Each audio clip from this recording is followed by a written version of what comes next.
Al-Fatihah.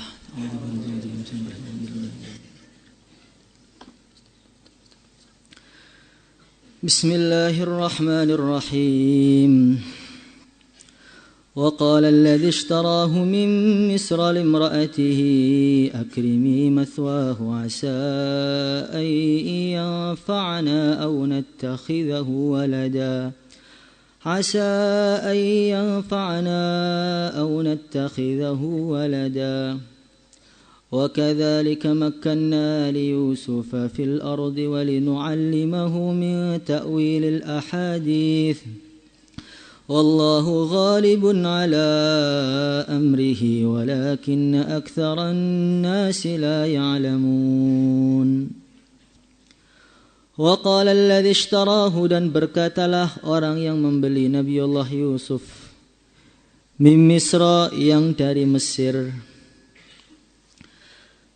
berkata limra'atihi kepada istrinya Zulaikha, akrimi muliakanlah dia, muliakanlah mathwahu tempatnya, akrimi berikanlah dengan baik kepadanya mathwahu tempat dan layanannya, asa ayang fa'ana mudah-mudahan dia bermanfaat untuk kita, au natakhidahu walada atau kita pungut dia waladan sebagai anak.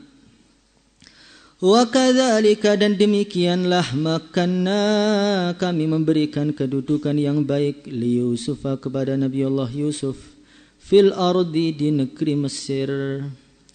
Walinu'allimahu dan agar kami ajarkan kepadanya min ta'wilil ahadits dari ta'wil mimpi.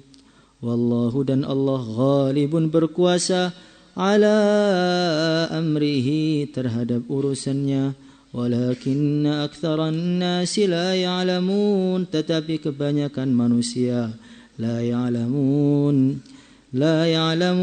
mereka tidak mengerti.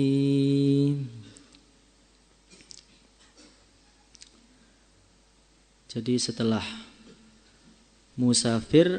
para musafir itu membeli Nabi Allah Yusuf alaihi salatu wassalam dari saudaranya, maka oleh musafir tadi dibawa ke Mesir. Dibawa ke Mesir untuk dijual sebagai budak. Setelah diajak, dibawa ke pasar. Ketika mereka masuk pasar ini kaget semua musafirnya itu. Karena ketika Nabi Allah Yusuf alaihi salatu wassalam masuk pasar itu langsung goncang, getar itu. Kenapa bisa seperti itu? Karena ketampanan manusia itu ada dua. Ada yang pertama, ketampanan zahir, jasmani. Ada orang-orang yang wajahnya itu tampan, wajahnya itu cantik sekali. Yang membuat orang melihatnya itu langsung keseleo matanya. Akhirnya saking senengnya ngefan, ikutin bajunya kayak apa, ikutin tingkah lakunya, gaya bicaranya, diikutin saking terkesannya dengan yang namanya tampan jasmani tadi. Yang kedua ada tampan itu bukan tampan jasmani, tampan rohani. Tampaknya wajahnya standar atau bahkan di bawah standar. Tapi dalam diri dia itu ada inner beauty-nya. Apa inner beauty itu? Ada ketampanan yang ada dari dalam. Ketakwaan dia, bima waqara fi qalbih imannya, rasa takut dia pada Allah, zikirnya ketika malam, istighatsahnya. Sehingga orang itu yang melihat beliau, mereka itu yang dalamnya itu betul-betul tampan, datang dengan membawa 1000 masalah keluarga, masalah ekonomi, masalah macam-macam, baru melihat mukanya hilang semua masalahnya. Itu ada orang seperti itu ada. Menghilangkan masalah bukan dengan keterangan, bukan, hanya cukup melihat wajahnya seakan-akan bumi dalam keadaan baik-baik saja. Itu ada orang seperti itu ada. Itu ulama-ulama itu semakin sepuh, semakin tinggi auranya tadi.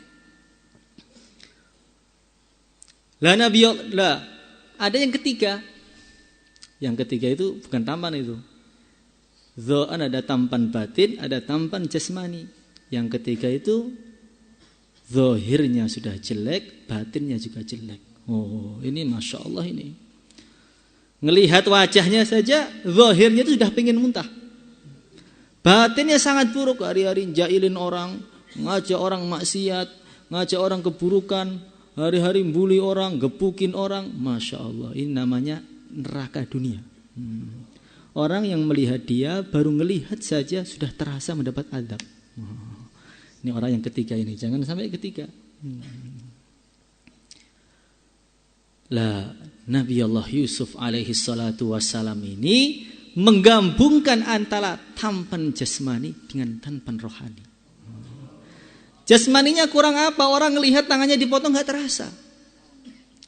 Rohaninya kurang bagaimana? Dalam sumur saja sudah diangkat jadi nabi. Dan mengalir dalam diri beliau itu darahnya orang-orang mulia. Al-Karim, Ibnul Karim, Ibnul Karim, Ibnul Karim. Orang mulia, anaknya orang mulia, anaknya orang mulia, anaknya orang mulia. Yusuf bin Yakub bin Ishak bin Ibrahim, semua Rasul semua.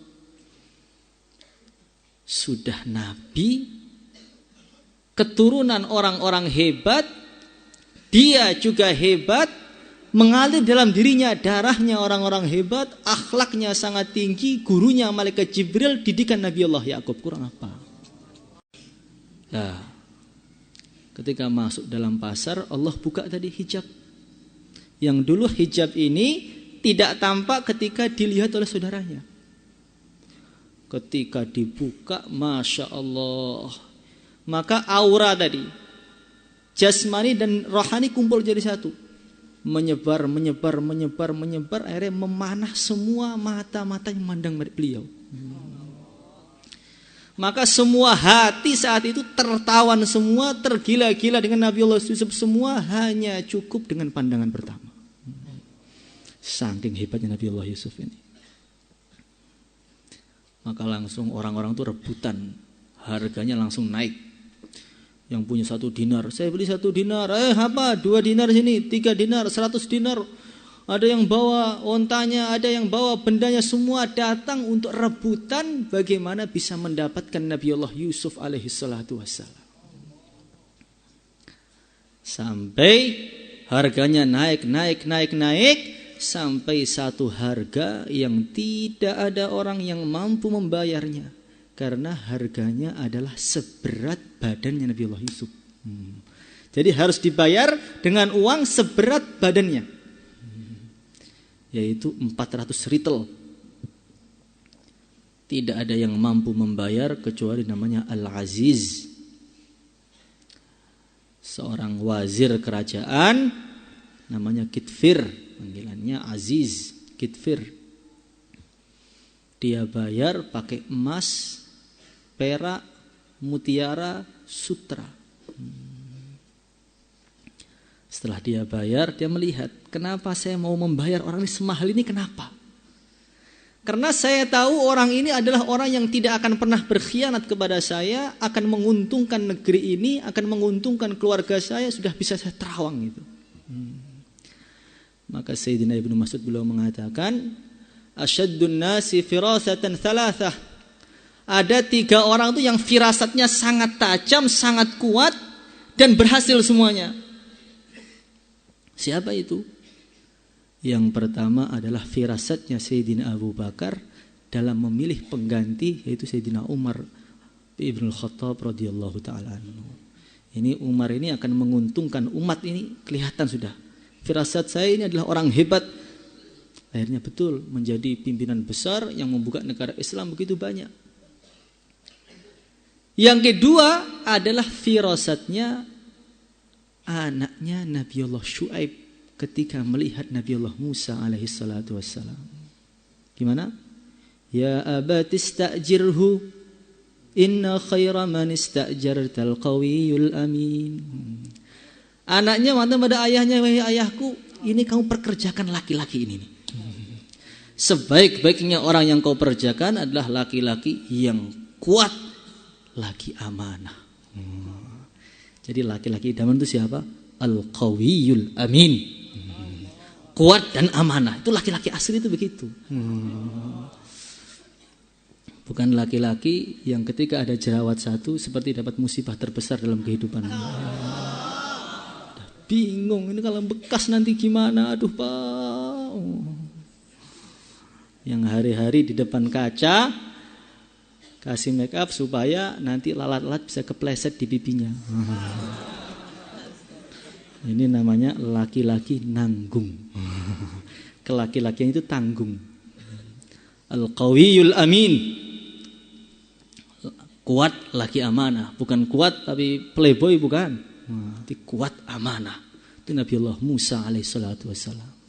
Sekali senggol langsung mati musuhnya itu. Tempeleng dikit sudah mati. Sekuat apa beliau itu? Nah, kalau kita doa, ya Allah, jadikanlah saya sebagai laki-laki yang qawiyul amin, mujahid, muhajir. Gitu. Dan ya Allah, saya minta jadi laki-laki yang semua orang memandang diriku. Menjadi perhatian orang. Yang ketiga siapa? Yang ketiga adalah Al-Aziz. Berani membayar besar untuk membayar Nabiullah Yusuf karena beliau tahu ini adalah orang yang akan bermanfaat sekali setelahnya nanti. Maka beliau mengatakan pada istrinya, Akrimi mathwahu asa ayyanfa'ana aw nattakhidahu walada. Wahai istriku, ini kamu muliakan ini Yusuf ini. Asa ayyanfa'ana, mudah-mudahan dia nanti akan bermanfaat untuk kita. Aw nattakhidahu walada, atau kami jadikan dia sebagai anak. Karena Al-Aziz itu mandul orangnya. Maka para hukama, orang-orang ahli hikmah, ketika melihat ayat ini, mereka itu nangis. Ketika melihat kata-kata akrimi mathwahu asa ayyanfa'ana aw nattakhidahu walada, mereka nangis. Dari sisi apa? Mereka mengatakan, coba kamu perhatikan ayat itu. Ammal gharib faqal akrimi mathwahu asa ayyanfa'ana aw nattakhidahu walada. Wa ammal qarib fayaqulu uqtulu Yusuf. Fa'lam anna al-hubba rizqun fa anta la tadri fi ayyi qalbin turzaq. Kamu lihat ini. Al-Aziz, orang-orang Mesir itu orang yang sama sekali tidak kenal Nabi Yusuf. Mereka bukan saudaranya, tidak kenal, tidak tahu statusnya bahwa Nabiullah Yusuf itu mbahnya Gus. Nabi Yusuf itu anaknya Nabi, cucunya Nabi, cicitnya Nabi. Nggak ada yang kenal Nabi Yusuf, nggak ada yang tahu statusnya, nggak ada yang pernah hidup bareng dengan Nabi Yusuf. Tapi ketika melihat Nabiullah Yusuf, sekali saja langsung cinta semua. Al-Aziz langsung mengatakan, akrimi mathwah, muliakan anak ini, muliakan. Sedangkan Al-Qarib, kerabatnya, saudaranya yang tinggal satu rumah, yang tidur bareng, satu guru, satu ayah, satu tujuan, sama-sama statusnya anak Nabi, orang yang paling akrab, yang paling tahu statusnya Nabi Yusuf, amalan Nabi Yusuf. Apa yang mereka katakan? Uqtulu Yusuf aw itrahu arda yakhlu lakum wajhu abikum. Bunuh Yusuf atau buang jauh-jauh sana. Katanya, tak kenal maka tak sayang. Ini beda. Yang kenal justru sangat membenci, yang tidak kenal justrulah yang paling sayang kepada beliau. Ini menunjukkan apa? Menunjukkan fa innal hubba rizqun fa anta la tadri fi ayyi qalbin turzaq. Sesungguhnya cinta itu adalah rizki, dan kamu tidak akan pernah tahu mana hati mana yang nantinya Allah pilih untuk mencintai kamu. Mungkin yang mencintai kamu orang dekat, mungkin orang jauh, mungkin orang yang di Amerika, mungkin yang di Afrika sana. Maka orang Mekah yang tahu Nabi, keluarganya Nabi Muhammad sallallahu alaihi wasallam, pamannya sendiri, Hari-hari mereka mengatakan apa? Sakhirun kadzdzab, penyihir, pembohong, jangan percaya dengan Muhammad, dia lagi gila, dia begini. Orang-orang dekatnya yang hari-hari ketemu Nabi, tahu kelebihannya, tahu nasabnya, memusuhi habis-habisan. Orang yang enggak kenal di Madinah, Nabi datang langsung, tala'al badru alaina. Yang jauh malah cinta, yang dekat musuh bebuyutannya. Maka mungkin saja, sangat mungkin orang yang di pondok tampaknya tidak pernah dipandang oleh orang, bahkan dipandang sebelah mata, bahkan sebelah mata pun tidak pernah memandang dia. Plus tidak pernah menjadi gosip, nggak pernah. Tidak pernah ada buah bibir yang menceritakan dia, tidak pernah. Tidak pernah ada orang yang memuji dia. Mungkin 1 tahun sekali baru ada yang memuji dia. Sangat jarang sekali. Wujuduhu ka'adamihi, dia ada, dia nggak ada, nggak penting sama sekali. Masya Allah, hari-hari dibully terus. Seakan-akan sudah sangat tidak berguna. Ilmunya sudah kalah, ketampanannya kalah, kualitasnya kalah, kalah semuanya. Tapi ternyata ketika dia pulang buat rebutan orang, datang itu wali santri, Tuan, Ustadz sudah pilih anak saya yang mana aja terserah. Karena nggak tahu. Orang itu mungkin kalah pinter, mungkin kalah alim, mungkin kalah segala-galanya, tapi bisa-bisa dia menang berkahnya bisa. Fa'angtala ta'alam fi ayyi qalbin turzaq. Kalau Allah jadikan orang-orang cinta kepada dia, sudah nggak ada yang bisa menghalangi. Maka orangnya kadang-kadang nggak bermuktinya, ternyata pondoknya, santrinya ribuan, nyium tangannya semua. Nah, orang-orang yang di pondok yang katanya terkenal, kalau jalan orang sudah separuh artis, malah hilang ketika pulang. Na'udzubillahi min dzalik. Maka termasuk anugerah Allah yang terbesar itu bagaimana? Anugerah yang terbesar Allah jadikan hatinya wali-walinya, hatinya orang-orang soleh, hatinya kekasihnya dijadikan cinta kepada kita. Ini Masya Allah, al-arwahu junudun mujannadah. Kalau wali-wali sudah cinta dengan kita, ini udah tanda bagus ini. Itu rizki terbesar. Lah minimalnya tangga yang pertama kita mencintai orang-orang soleh. Maka kita diajari doa, Allahumma rzuqni hubbak wa hubba man yuhibbuk wa hubba amal alladhi yuqarribuni ila hubbik. Ya Allah, berilah rezeki saya cinta kepada Engkau, cinta kepada orang-orang yang cinta kepadamu, dan cinta kepada amalan yang menyebabkan aku bisa cinta kepadamu. Ini penting sekali, doa ini sepertinya biasa, sangat penting. Karena al-hubbu rizqun tadi. Maka seorang wali besar namanya Fudail ibnu Iyad. Kenal apa enggak? Pernah dengar namanya? Kalau santri enggak pernah dengar, udah harus istighfar 10.000 kali.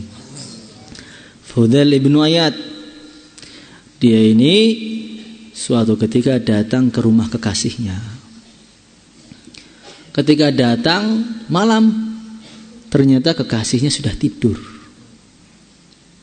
Mau ngetuk tuh tangan langsung kaku, gak berani. Kalau saya ketuk dia kaget, kalau jantungan gimana nanti? Saya gak mau dia sakit, gak mau. Akhirnya dia itu tunggu depan pintu. Saya berharaplah mungkin malam dia akan bangun ke kamar kecil. Akhirnya buka pintu, ngelihat saya, suruh masuk ke dalam. Dia tunggu depan pintu 1 menit, 2 menit. Tiba-tiba datang hujan. Setelah hujan datang, tiba-tiba datang lagi angin yang begitu dingin sampai masuk ke dalam tulang saking dinginnya. Hujan deras, anginnya begitu dingin, malam gelap gulita. Dia nunggu berdiri, nggak duduk, berdiri depan pintu kekasihnya tadi.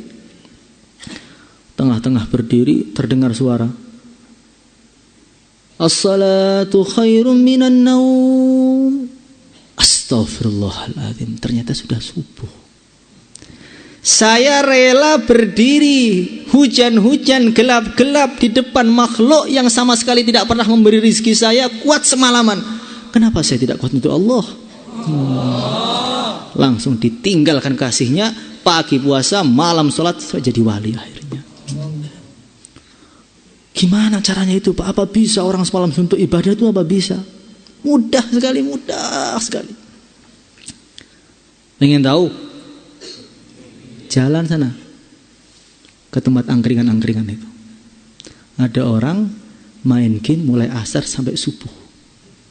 Ketika Allah masukkan cinta game dalam hati tadi, nggak ada capeknya. Seharian nggak dirutuk kuat. Maka kalau Allah masukkan cinta pada Allah dalam hati kita, sudah nggak ada batasnya, mengaji berapa tahun pun kuat. Orang-orang zaman dulu tuh hatinya Allah beri cinta pada Allah, cinta pada Rasulnya. Sampai Al-Imam Zuhri ini orangnya itu adalah baik, sopan, dekat dengan masyarakat, enak diajak ngobrol. Tapi setiap beliau mendengar kata-kata Rasulullah sallallahu alaihi wasallam, ka'annahu la ya'rifuka wa la araftahu. Ketika mendengar nama Nabi, seakan-akan dia nggak pernah kenal dengan kamu dan kamu nggak pernah kenal dengan dia. Lupa sekali-kalinya, goncang badannya saking cintanya dengan Nabi. Itu orang mahabbah itu seperti itu. Maka Al-Imam Malik ibnu Anas radhiyallahu taala anhu, kalau beliau baca hadis, bi qala haddatsana fulan, qala haddatsana fulan, qala Rasulullah sallallahu alaihi wasallam, wajahnya berubah pucat gemetar. Maka murid-muridnya tanya, Syekh, kenapa Tuhan setiap mendengar nama Nabi kok getar gitu? Kasihan kami lihatnya Tuhan, kenapa? Maka beliau senyum, beliau mengatakan, lau araftum ma araftu fama angkartum lama angkartum alayya ma tarawnahu.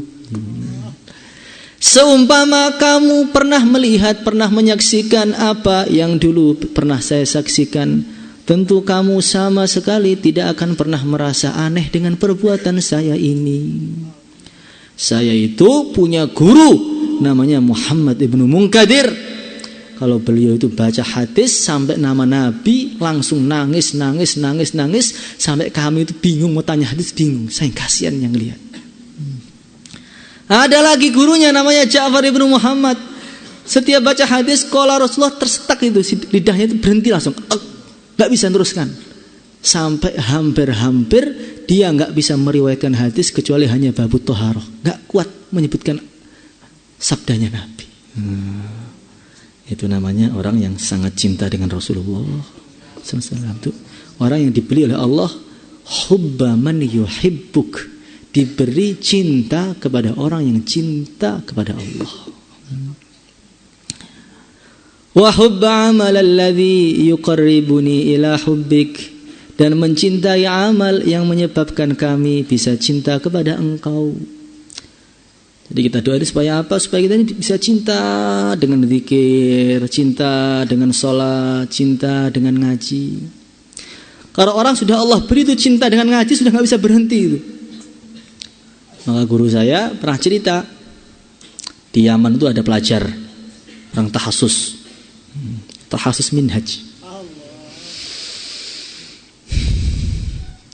Dia itu ngaji mutolaah itu kurang lebih 1 hari 20 jam. Jadi yang 4 jam untuk makan, untuk tidur, untuk semua 4 jam. Minimal kurang lebih itu 24 jam, kurang lebih. Sampai dipanggil kiainya, "Hei, kamu sini. Ada apa kiai? Kamu nikah? Amal agama bukan ngaji saja." Kalau orang sudah ngaji terus, tadibnya gimana? Kamu nikah, amal agama bukan ngaji saja. Kalau kita, amal agama bukan nikah saja. Nah, gitu kan. Karena otaknya nikah terus. Amal agama bukan nikah saja. Ini tarhiban untuk orang yang 24 jam sudah ngaji. Belum, saya masih belum cukup ngajinya. Hei, taat guru. Ini nikah betulan. Setelah nikah, acara selesai, resepsi, jalan sama istrinya. Mau ke kamar. Ketika berjalan, dia melihat ada kitab Tuhfah. Tuhfah itu adalah syarah Minhaj, karangan Syekh Ibnu Hajar Al-Haytami. Mengelirik Tuhfah itu, tek. Istriku, ada apa? Saya izin bentar ya. Izin kemana? Saya ingin baca kitab bentar aja. Bentar, 5 menit. Maka istrinya marah. Pilih saya apa kitab? Ini kan bukan pilihan. Benda hidup, benda mati itu gimana? Pilih saya apa kitab? Bentar saja. Pilih kamu dan kitab.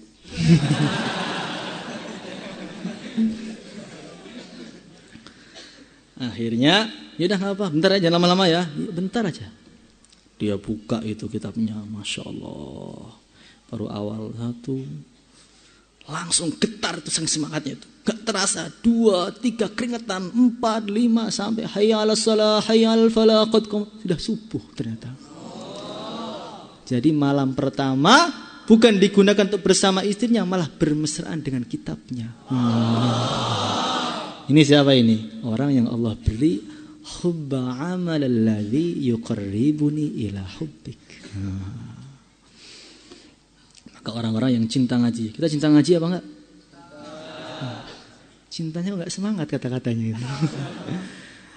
Kalau memang cinta ilmu betul, Masya Allah, ketika mendengar kiai mengatakan enggak ada perpulangan, sujud syukur nangis dia. Alhamdulillah ya Allah, kau tidak pisahkan saya dengan hadis dan Bukhari ya Allah. Tidak pisahkan saya dengan Al-Quran ya Allah. Saya gembira benar ini ya Allah. Bagaimana tidak gembira ya Allah? Di rumah biasanya megangnya HP sebagian besar tapi.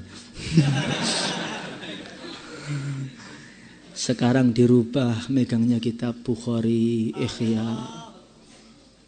Nikmat Tuhan mana yang kalian dustakan? Di rumah malam-malam banyak ghaflah, chattingan sana sini, curhat sana sini. Sekarang malam istighosah, angkat tangan, ya Allah, ampuni dosa saya. Kurang apa coba? Sore-sore biasanya apa? Ngabuburit yang ngotorin mata itu.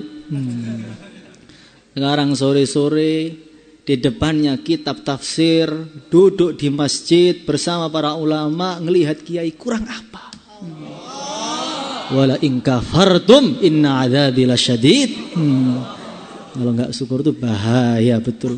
Allah rubah seluruh ghaflah tadi ganti nikmat agama semua. Kok masih enggak syukur, masih sedih? Kiai itu gimana enggak tahu perasaan kami?